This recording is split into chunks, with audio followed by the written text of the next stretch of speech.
So this is the new Casio GBD-H2000. They certainly changed things up quite a bit with this new second generation G-Shock move, and they're definitely moving in the right direction when it comes to a sports focused G-Shock. They made it lighter, they made it smaller, they added a lot more sport profiles, they added health and training feedback with a partnership with Polar, and of course it's still got that legendary G-Shock look and durability. And they definitely made a smart move with this watch by deciding to partner with Polar Technologies to license their health and fitness algorithms to deliver more meaningful health and sports feedback, like tracking your training load, providing us training status, as well as a nightly recharge feature for sleep. And I'll be diving really deep into those features and how they compare in this video. And then lastly, I'll also be talking about the new Casio Watches app, which could be another deciding factor on whether this watch is going to be right for you. So from a design standpoint, this is still very much a G-Shock through and through, where it has that classic rugged G-Shock design where it has these lugs around the outside which help protect the display, and then also has a 20 bar or 20 ATM water resistance rating.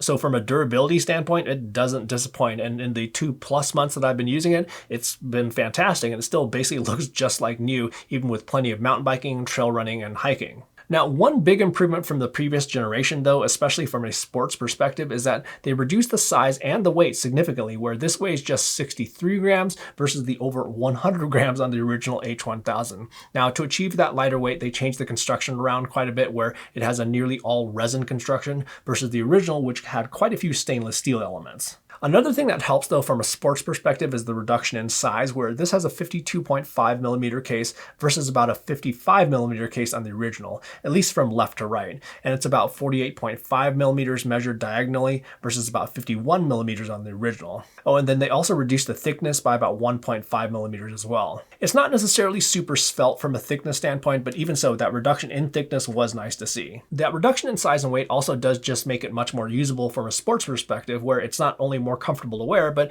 it also should lead to better heart rate accuracy.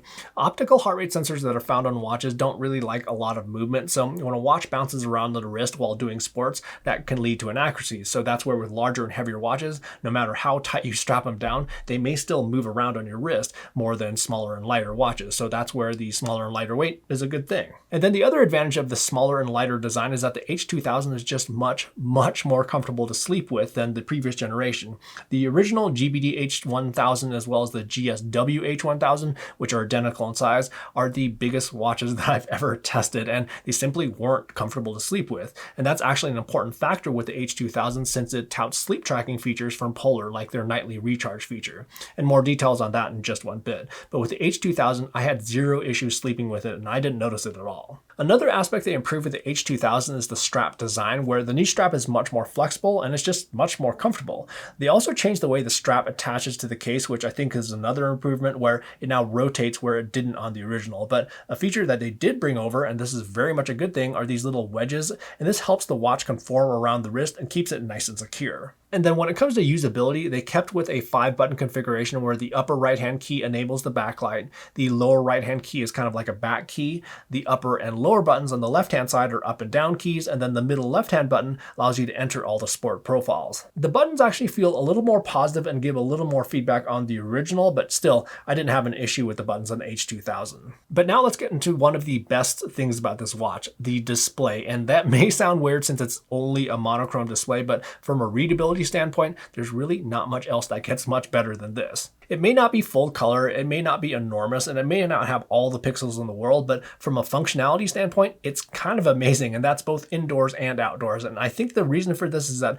it just has so much contrast. Outdoors, especially in bright sunlight, it is crazy good, and even indoors, you can see it easily, even at off angles. It really is one of the highlights of this watch. Oh, and really quick, if you're finding the information in this video to be useful, do me a favor, just quickly hit that like button down below. It's a small little thing that'll help this video and the channel out quite a bit, and I appreciate it. Another feature of this watch is that it has solar charging with a solar panel that surrounds the display, which gets us to battery life. So for battery life, this is going to kind of depend on what kind of settings that you prefer, and it's basically anywhere from around 7 days all the way up to 2 months, and that's without solar charging. So for instance, if you use everything that the watch has to offer, like enabling the heart rate sensor 24 hours a day, tracking plenty of workouts, and also tracking your sleep, that's in a range of like 7 days, and that's very much the battery life that I was experiencing even while recording plenty of outdoor activities. But if you want longer battery life, you could have it set to only track your heart rate during activities and sleep, but maybe not the rest of the day. And with those sort of settings, you could potentially get up to 2 weeks. And then if you turn off the heart rate sensor altogether, that's in the range of 2 months. And then when it comes to battery life for tracking outdoor activities using GPS, that's where you could record anywhere from around a 14 to 19 hour continuous long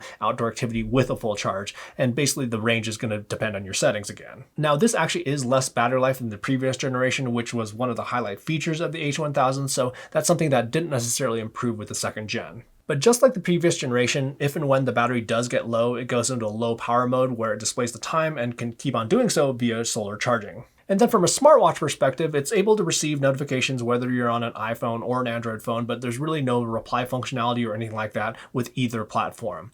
And then for the health and fitness features of this device, the H2000 can track your steps, it can track your heart rate 24 hours a day, it can track your blood oxygen saturation levels, which I actually found to be pretty good, it can track your calories, and it also can track your active time throughout the day. And then in addition to all that, it also has sleep tracking with a nightly recharge feature that's licensed for Polar. And the sleep tracking and nightly recharge features are kind of a highlight with Polar watches, and that's also very much the case with the H2000, where I found the sleep tracking to match up very well with some other devices, but maybe more importantly, the feedback that it provided was in line with how I actually felt. Like on the days that I didn't get a good night's rest, it accurately reflected that, and on the days that I felt awesome, that was reflected as well. It also seemed to do a good job with tracking stuff like interruptions throughout the night when I woke up. And it takes about 3 days for that nightly recharge feature to show up, by the way, as it kind of needs to get a baseline to populate all this data, and then you can view this on the watch itself, and then you can get more details in the app. However, I would like to see more information on the watch itself. So like here, I can see my nightly recharge stats, which are nice and all, but I can't see my sleep details, including sleep stages. So that's where I have to hop over the app to see those details. So from a daily health tracking standpoint, it's pretty good. And I actually have to give big kudos to the sleep tracking, which seems to work well. But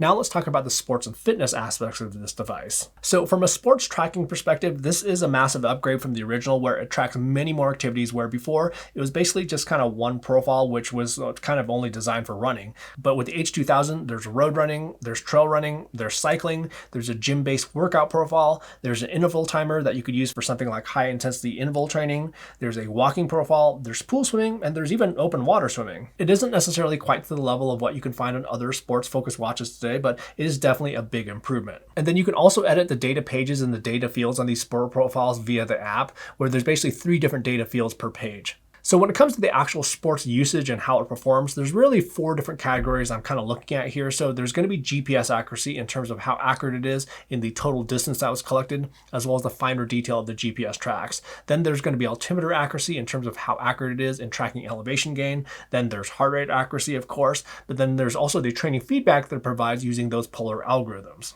So from the GPS accuracy side of things, the H2000 comes with a new satellite chipset, which can access more satellite systems than before. But not only that, it's also a dual band or multi-band satellite chipset. So what happens here with this kind of technology is that it's not only able to access different satellite systems, but it also can access 2 different satellite frequencies at the same time. And the aim with this sort of technology is to deliver better accuracy in challenging environments where satellite signals can kind of get iffy, like around really tall rock faces, canyon walls, heavy tree cover, or really tall buildings where these objects can actually interfere with satellite signals. And this is the same kind of technology that most major sports watch manufacturers have been introducing on their watches in the last like 2 to 3 years. But it's not necessarily just a case of tossing in one of these satellite chipsets and calling it good. There's also factors like the antenna design that also play a role in accuracy. So how did the H2000 play out? So when it comes to total distances, it was quite good over the dozens and dozens of tests that I did. I really had 0 issues with it in this department, where they all matched up very well to many of the other devices that also use the same kind of dual band or multi-band satellite chipset.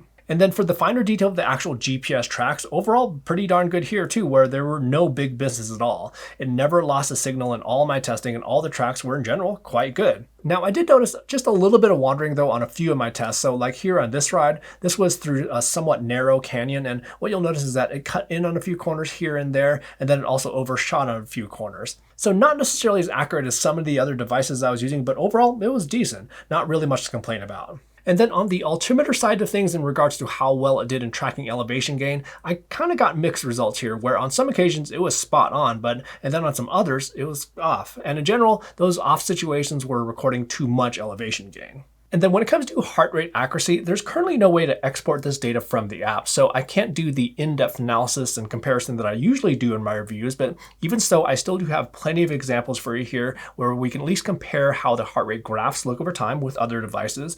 We'll also take a look at the average and maximum heart rates that are collected, and we'll also look at specific points in time during workouts just to see if there's any obvious spikes or dropouts or anything like that. So starting out with a steady state indoor ride, we're seeing very close numbers out of the H2000 versus an external chest heart rate strap I was using for comparison, at least when it comes to the average and maximum heart rate. And then if we take a look at the heart rate graphs over time, it's good to go here right around 142 beats per minute.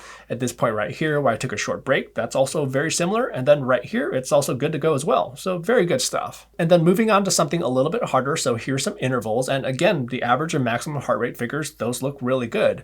And then taking a look at the heart rate graphs, you can see that they match up really well. So if we move forward just a little bit here, here's where we can see a little bit more difference between the two, where it's just a little bit slow to respond to the rapid change in heart rate, but that's kind of typical with optical heart rate sensors in general, so that's not really that big a deal. And then we can sort of see that same thing again right here, where it's just a little bit behind on these last sets of intervals, but overall, I gotta say that the H2000 handled this interval session really well. And then for running, again, some very good results here out of the H2000. The average and maximum heart rates were very close to the external heart rate strap. And then if we take a look at the heart rate graph, this is very solid here, where it was steady and consistent and matched up very well. Now, taking it outside for some road riding, this is where we start to introduce more variables for a heart rate sensor to deal with, like vibrations and bumps on the road. And this is where the H2000 did have some issues. Like on this ride, it had an overall lower average heart rate and a very high maximum heart rate. And then if we take a look at the heart rate graphs, you can see at this point that I was saying 93 beats per minute versus the heart rate strap that I was using that was reporting 138 beats per minute.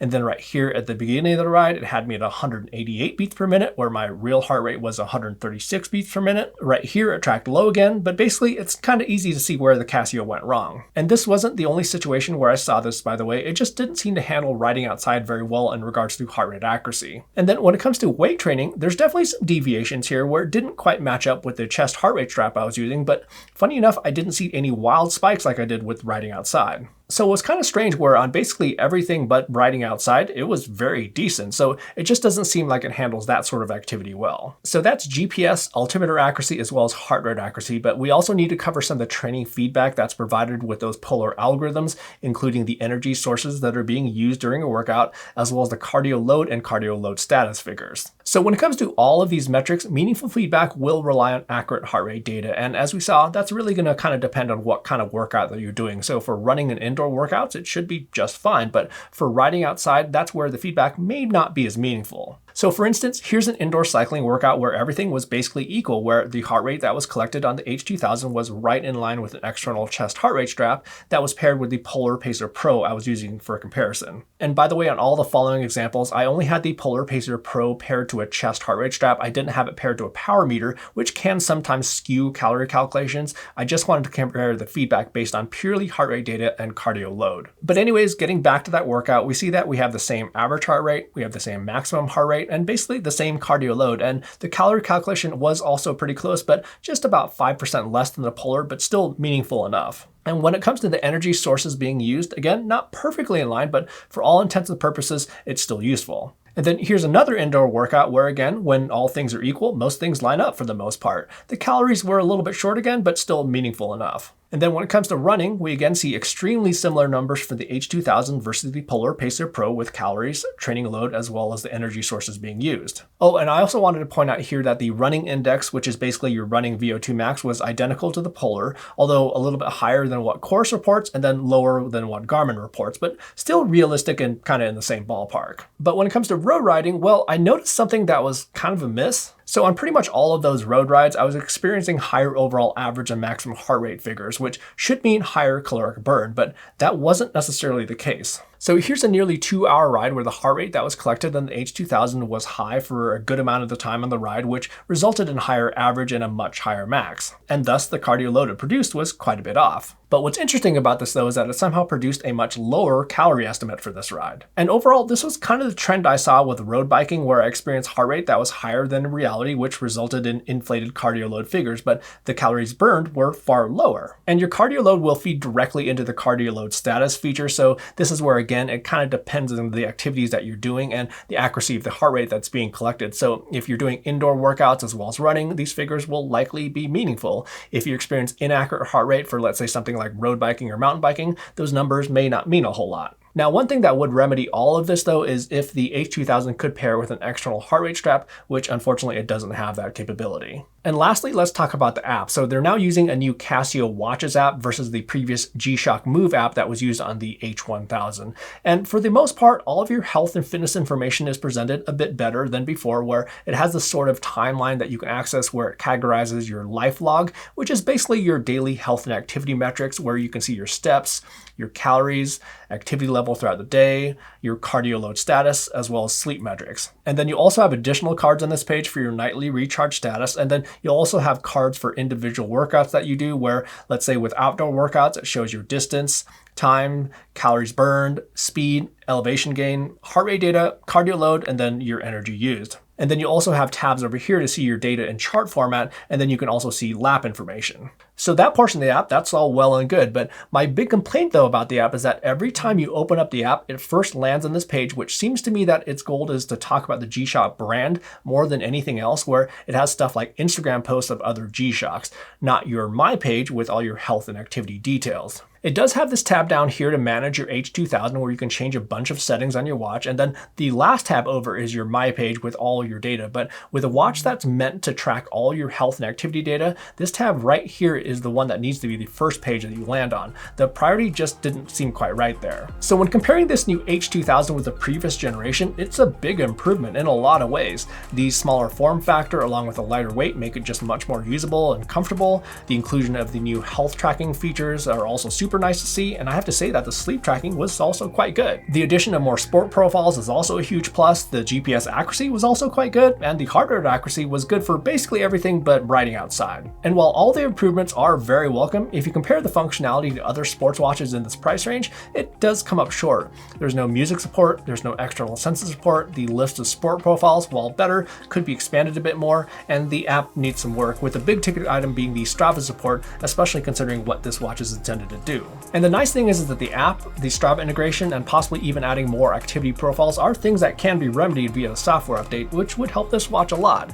You can definitely see that Casio is headed in the right direction with the H2000, where there's just many things about it that make it a much more capable watch than before, and I hope that they can improve it even more with some of those software updates. Anyhow, if you have any questions about the H2000 that I didn't cover in this video, make sure to leave those in the comment section down below, and on your way down there, if you found the information in this video useful, do me a favor and just quickly hit that like button, and also subscribe to the channel for plenty more sports tech videos that are right around the corner.